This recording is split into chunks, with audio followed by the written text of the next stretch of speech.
E aí pessoal, sejam todos muito bem-vindos, eu sou o Professor Pinguim e hoje estamos juntos para mais um daqueles exercícios resolvidos, hoje falando sobre álgebra linear e um tema que em álgebra linear costuma dar muito trabalho, que é como determinar a base e dimensão de um espaço vetorial. Eu vou fugir daqueles exemplos clichês que os professores costumam dar muito de R3, R4, vamos trabalhar com espaço de polinômios, que é um negócio diferente. E como polinômios são um dos casos mais difíceis de espaço vetorial para lidar, sabendo bem lidar com polinômio, fica bem tranquilo extrapolar isso para entender qualquer espaço vetorial genérico. Espero que vocês gostem, bora lá, vamos começar? Muito bem, vamos começar nosso exercício resolvido de hoje, como de costume, pelo enunciado. O enunciado desse diz: determine uma base e a dimensão para o espaço vetorial.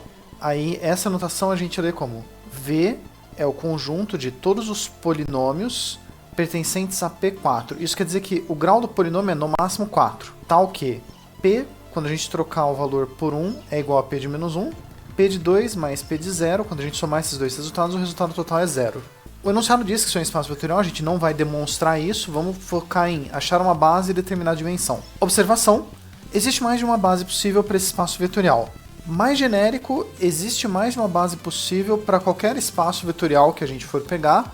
No entanto, a dimensão é sempre a mesma para o mesmo espaço vetorial. Então, o espaço pode ter infinitas bases diferentes, mas a dimensão é sempre constante para esse espaço. Para resolver esse exercício, a gente precisa saber, primeira coisa, a definição da base de um espaço vetorial. Se você tem um espaço vetorial, uma base ele é um conjunto B1, B2, Bn de vetores que estão nesse espaço que satisfaça duas condições. A primeira é, qualquer vetor do espaço tem que ser escrito como combinação linear dos elementos de B. Ou numa notação diferente, B gera o espaço V, e aí a notação é esse colchete B igual a V. Outra coisa, B tem que ser um conjunto linearmente independente, quer dizer que nenhum dos vetores de B pode ser gerado pelos outros vetores de B. Então a gente tem que saber como mostra também se um conjunto é Li ou não. Para fazer isso, a gente usa a definição. O conjunto é Li, C e só C. Quando a gente criar uma combinação linear de todos os elementos do conjunto e igualar ela a zero, a única possibilidade é que todos os coeficientes sejam zero. Se existir alguma diferente de zero, isso quer dizer que você pode isolar esse cara, jogando o coeficiente e dividindo, e aí um dos vetores é escrito como combinação dos outros. E essa é a definição de ser dependente. Outra coisa, a gente vai precisar da definição de dimensão do espaço vetorial, mas essa é bem tranquila. Se você tem uma base de um espaço vetorial, a dimensão é o número de elementos na base. Então, você tem espaço vetorial, você descobriu que a base tem 5 elementos, a dimensão é 5. E um fato legal é que, se você tem espaço vetorial, ele tem infinitas bases diferentes. Se uma tem 5 elementos, todas as outras bases também têm 5 elementos. Observação técnica, que não é relevante no exercício, mas acho que é uma observação legal. O espaço que tem só o elemento neutro, o espaço vetorial que é só o zero, ele é definido como sendo um espaço de dimensão zero, embora tecnicamente ele não tenha uma base, porque não existe nenhum subconjunto ali dentro dele. Essa é a notação, a dimensão do espaço que tem só o zero é zero. Agora vamos resolver esse problema. O que a gente faz para determinar a base de qualquer espaço? Vamos começar analisando como é esse espaço. Vamos descrever os elementos dele. Então aqui está a definição copiada do enunciado. V são todos os polinômios de grau 4, tais que P de 1 igual a P de menos 1, P de 2 mais P de 0 vale 0. Primeira coisa, ele é um polinômio de grau menor ou igual que 4. Isso quer dizer que a cara geral de todos os polinômios de grau menor ou igual que 4 é alguma constante t à quarta, outra constante t cubo, outra constante t quadrado, outra constante t mais uma constante. Eu chamo essas constantes de ABCDE. Outra condição para o elemento estar nesse conjunto. O polinômio substituído em 1 é igual ao polinômio em menos 1. Então se a gente pegar esse polinômio aqui e trocar t por 1, A mais B mais C mais D mais E. Se trocar por menos 1, aí menos 1 elevado à quarta dá 1, menos 1 ao cubo dá menos 1. Então a gente vai ter A menos B mais C menos D mais E. E essas duas coisas têm que ser iguais. Se essas duas coisas são iguais, a gente pode pegar essa equação e cortar o A, o C e o E. E aí sobra B mais D igual menos B menos D, 2B igual menos 2D. Então, se a gente cortar o 2, B igual a menos D. Para o elemento estar nesse conjunto, B tem que ser igual a menos D. Outra coisa que vai ser importante, P de 2 mais P de 0 é igual a 0. Vamos ao mesmo esquema do anterior, vamos escrever quanto vale P de 2, P de 0, somar os dois igual a 0. P de 2 a gente troca T por 2, então vai ficar A vezes 2 à quarta, que é 16A, B vezes 2 ao cubo, que é 8B, C vezes 2 quadrado, que é 4C, D vezes 2, 2D, mais E. E P de 0 a gente troca T por 0, vai ficar só E. Então a gente vai ter essa relação. 16A, 8B, 4C, 2D mais E, mais outro E, que vem do P de 0, é igual a 0. E mais E vale 2E, a única simplificação que dá pra fazer de cara. E aqui a gente também pode melhorar, como B é menos D, trocar B por menos D. A gente tem menos 8D mais 2D, isso dá menos 6E. Assim como na condição anterior a gente isolou uma variável, vamos isolar uma delas. O mais fácil é isolar o E, que é o menor número. Então a gente tem 2E igual 6D menos 16A menos 4C e dividir todo mundo por 2 para chegar na relação que E vale 3D menos 8A menos 2C. E destacar isso porque isso também faz parte da definição. Então se P de T é um polinômio que está nesse espaço, ele é um polinômio de quarto grau, com o detalhe de que B igual a menos D e E vale 3D menos 8A menos 2C. Ou se a gente for escrever, substituindo B por menos D e E por essa expressão, o polinômio vai ficar sempre com essa cara.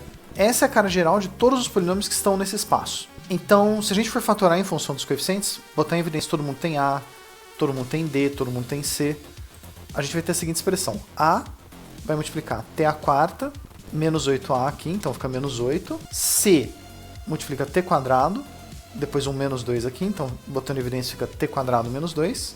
E D vai aparecer multiplicando menos T cubo, mais 1T, mais 3.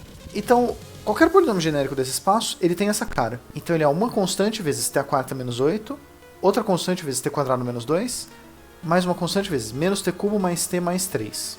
Isso quer dizer que se a gente pegar esses três termos, esses três polinômios aqui, os elementos do espaço são escritos como combinação deles. Então esse conjunto com esses três polinômios gera o espaço. Então esse conjunto que tem esses três vetores vai gerar o espaço. E a notação fica essa aqui, V é gerado por esses três polinômios. Aí o conjunto com esses três vetores é o nosso candidato à base. A gente ainda não sabe se ele é base ou não, porque a gente não sabe se ele é linearmente independente ou não. E aí a gente vai fazer o teste para ver se ele é linearmente independente ou não. Para fazer esse teste, vamos pegar os elementos do conjunto e criar uma combinação de α1 vezes o primeiro, α2 vezes o segundo, α3 vezes o terceiro, igual a 0. Aí vamos desenvolver isso, botando em evidência aqui em relação dos coeficientes. T a quarta vai multiplicar α1, T cubo vai multiplicar menos α3, T quadrado vai multiplicar α2, T de primeiro grau multiplicar α3, e o coeficiente constante vai ser menos 8 α1, menos 2 α2, mais 3 α3. Se tudo isso dá 0, o único jeito de um polinômio dar 0 é se todos os coeficientes forem 0.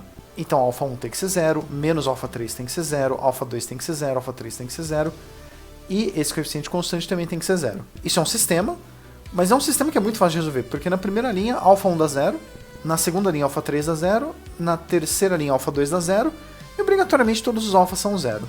Se eles são obrigatoriamente 0, o conjunto é obrigatoriamente LI. E se ele é LI, ele é uma base do espaço, porque a gente já provou que ele gerava antes. Isso permite que a gente chegue na conclusão. Isto é uma base possível para o espaço. Existem outras bases que vocês poderiam obter fatorando diferente na hora que a gente for fazer o polinômio. Em vez de B igual a menos D, põe D igual a menos B. Ou em vez de isolar o E naquela equação da constante, isola outra variável. Vocês vão encontrar bases distintas, isso sempre é uma possibilidade. Mas qualquer outra coisa que vocês encontrarem também vai ter 3 elementos. Como uma base tem 3 elementos, todas as outras também vão ter. E a gente pode concluir que a dimensão do espaço é 3. Vamos dar um destaque maior ainda e encerrar por aqui.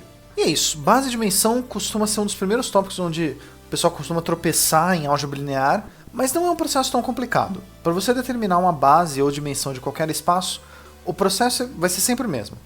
Começa analisando o espaço. Vê o espaço, descreve ele em função de coeficientes, seja ele de polinômios, de matriz, de Rn, e aí você, com as relações, você consegue ir eliminando coeficientes. Quando você terminar de eliminar todos os coeficientes, descreve esse espaço em função dos elementos que sobrarem. Essa combinação que você gerar vai ser um candidato à base. Se for LI, é a sua base. Se não for LI, quer dizer que alguns elementos é redundante, então daria para fatorar melhor. Volta e tenta fatorar de novo.